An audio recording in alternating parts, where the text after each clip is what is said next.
At 93 years old, Tommy Lowe was one of the original minds behind the very first Cracker Barrel. This unlocked the doors to a brand that would become known as a Southern staple. Now, as the company is still facing backlash over a modern rebrand, Lowe is speaking out and he's not mincing words. You got to have some hog jaw in the beans. At 93 years old, Tommy Lowe clearly remembers opening the very first Cracker Barrel. On September the 19th, 1969, I went out, that was Monday morning, I went out and unlocked the door. And the people just came in. It was a partnership between two friends, Dan Evans and himself, an old country store and restaurant along with a filling station. They just needed a little backing. And it took forever to find 10 guys to put up $10,000. So back then, Cracker Barrel wasn't a sure bet. Oh, it wasn't a bet at all. But as we all know, some 600 stores later, it did pay off. When Cracker Barrel started, and you had this idea from visiting this old general store, what were the tenets of your business that you thought would make it successful? Well, it was just a country store, so country people. You can see that in one of Lowe's cherished heirlooms. This is the original menu. Yeah, there's a country boy, $1.95.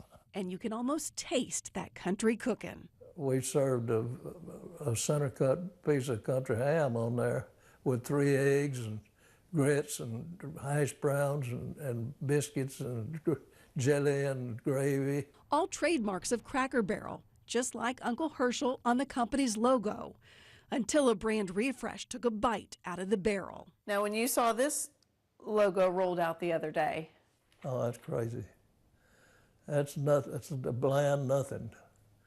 It's pitiful. Following public outcry, presidential pressure, and a stock plunge, late Tuesday, Cracker Barrel rolled back its decision, making what's old new again. They're trying to modernize to be more like the competition.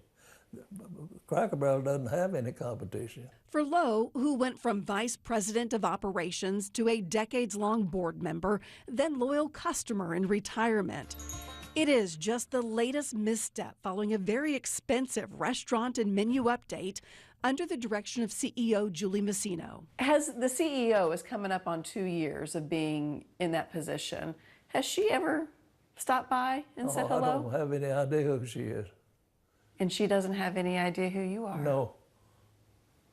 Do you think she knows the story of Cracker Barrel? I don't think so. I heard she was at Taco Bell, but what's Taco Bell know about Cracker Barrel? And country food. And the food is something that they need to work on. Spending $700 million to do that is all I'm doing. I'm just throwing money out the street. Lowe says from the beginning, simplicity and authenticity were the main ingredients in Cracker Barrel's winning recipe. And today's CEO should bet on that. If they don't get back to keeping the country, then it ain't gonna work.